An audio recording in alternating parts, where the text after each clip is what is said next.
Kini kita beralih ke masalah beternak sapi, Romano. Ya, rencana pengembangan ternak sapi asal Australia di Nusa Tenggara Timur mendapat sambutan positif dari warga. Ya, saudara, bahkan ada yang diantaranya merelakan ribuan hektar tanah adat untuk ladang sapi. Rencana mendatangkan bibit sapi dari Australia untuk petani di Nusa Tenggara Timur mendapat sambutan positif warga. Harapan agar rencana tersebut segera terwujud dikemukakan warga dalam sejumlah pertemuan dengan tim survei Gerakan Membangun Tanah Air atau GEMTA selaku penggagas dan Dinas Peternakan Provinsi NTT sebagai fasilitatornya.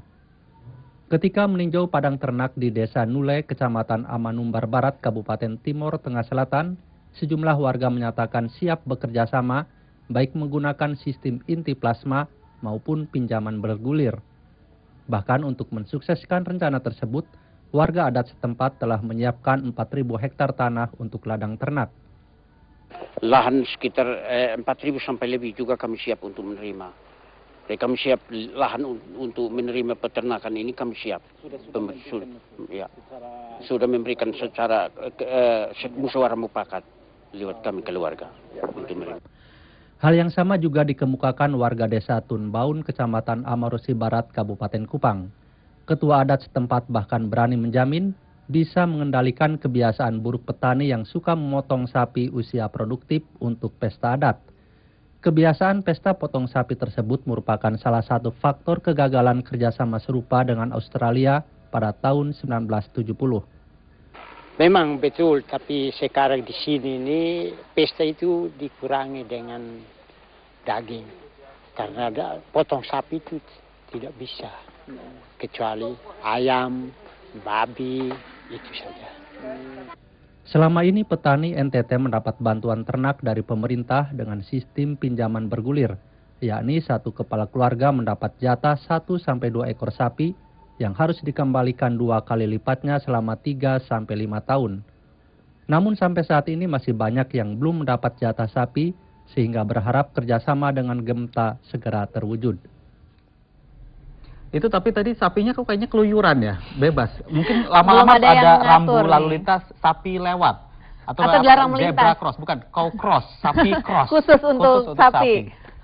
Ya saudara, terima kasih Anda masih bersama Salam dari Desa. Setelah jeda pariwara berikut kami akan mengajak Anda untuk menyimak profil mengenai kiat berternak itik dengan cara diumbar. Untuk itu tetaplah bersama Salam dari Desa dan sampaikan saran serta kritik Anda melalui email salamdaridesa@yahoo.com dan Facebook Komunitas Salam dari Desa TVRI. Kami akan segera kembali.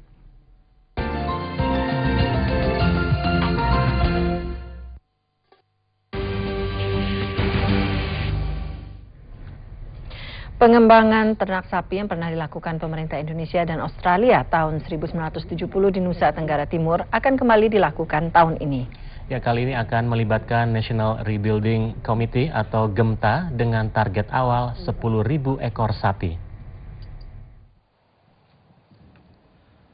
Untuk mewujudkan rencana pengembangan ternak sapi di Provinsi Nusa Tenggara Timur, tim ahli dari Indonesia dan Australia melakukan survei lokasi di sejumlah kabupaten di NTT.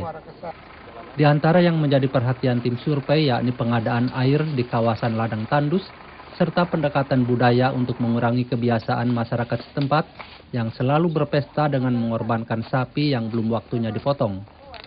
Menurut Ketua Umum National Rebuilding Committee atau GEMTA Indra Hasan, langkah ini perlu dilakukan untuk mengantisipasi kegagalan yang pernah terjadi tahun 1970-an.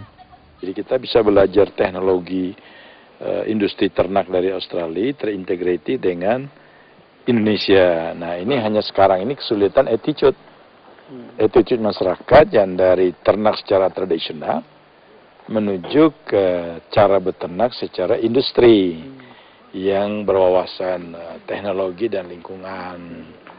Menurut pakar peternakan asal Australia Anthony Holden, ladang ternak di NTT sangat cocok untuk pembibitan dan penggemukan sapi asal Australia karena kondisi geografisnya sama seperti di Darwin. Untuk pengembangan ternak sapi ini, Pemda NTT menyediakan lahan sekitar 800.000 hektar. Pintu bagi Nusa Tenggara Timur sangat terbuka, sehingga kita merespons bagaimana keinginan dari investor, apalagi yang datang adalah putra daerah dan juga mantan Menteri Pertanian yang kenal persis tentang karakter masyarakat dan karakteristik wilayah Nusa Tenggara Timur.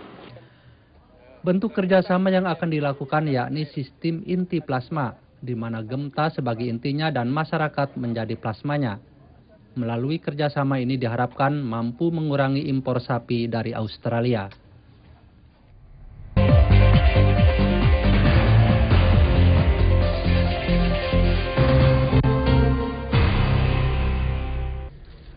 Indonesia and Australia will set up cooperation in cattle breeding as they used to have in East Nusa Tenggara in the 1970s.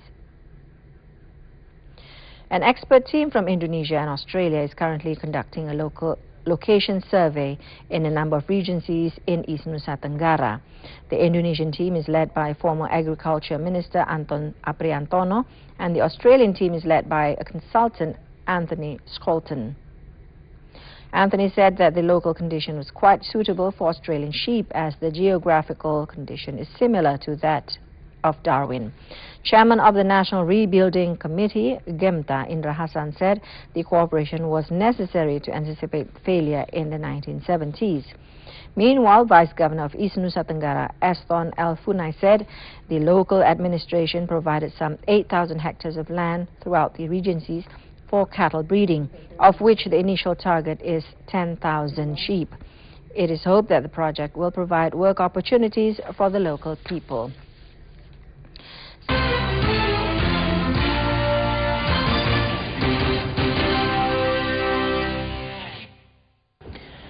Bagi sebagian orang, bertugas menjadi pemeriksa kehamilan sapi merupakan pekerjaan yang menjinjikan karena selalu menjamah kotoran sapi. Namun, tidak bagi Martin, petugas Dinas Peternakan Kupang, Nusa Tenggara Timur yang telah menekuni profesinya tersebut selama puluhan tahun. Martin, seorang petugas Dinas Peternakan Provinsi Nusa Tenggara Timur, secara telaten memeriksa kehamilan sapi satu persatu milik warga di Kecamatan Amanumbar Barat, Kupang.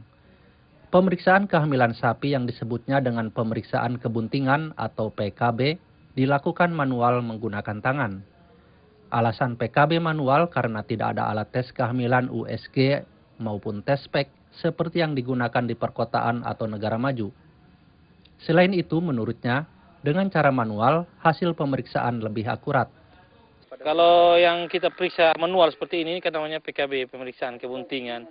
Ini tingkat kebenarannya itu kalau yang kita sudah terbiasa tingkat kebenarannya itu bisa sampai 95%, Pak. Jadi kalau yang sudah terbiasa umur 1 bulan pun bisa kita tentukan gitu. Ya. Bagi Martin, bukan soal keterbatasan teknologi yang menjadi kendala, namun keengganan masyarakat untuk memeriksakan sapinya sehingga ia bersama timnya harus menunggu waktu lama untuk mengumpulkan sapi. Manfaat pemeriksaan kehamilan bukan saja untuk mengetahui perkembangan janin, namun juga bisa mendeteksi secara dini mana sapi yang produktif atau tidak. Untuk sapi yang tidak produktif, Martin menyarankan agar segera dipotong. Selain tes kehamilan juga dilakukan vaksinasi SE untuk mencegah penyakit ngorok. Biaya untuk memeriksa kehamilan satu ekor sapi sebesar Rp1.000, sementara untuk vaksinasi Rp2.500. Kegiatan ini dilakukan berkala setiap 6 bulan sekali. Tugas Martin akan bertambah berat jika rencana penambahan ternak sapi sekitar 10.000 ekor dari gerakan membangun tanah air tanpa didukung teknologi yang memadai. Baiklah saudara, informasi tadi sekaligus menutup perjumpaan kita melalui Warta Terakhir untuk edisi pagi hari ini. Akhirnya saya Iwan Chandra Lamisi beserta rekan-rekan bertugas mengucapkan terima kasih atas perhatian dan kebersamaan Anda. Selamat pagi dan selamat beristirahat.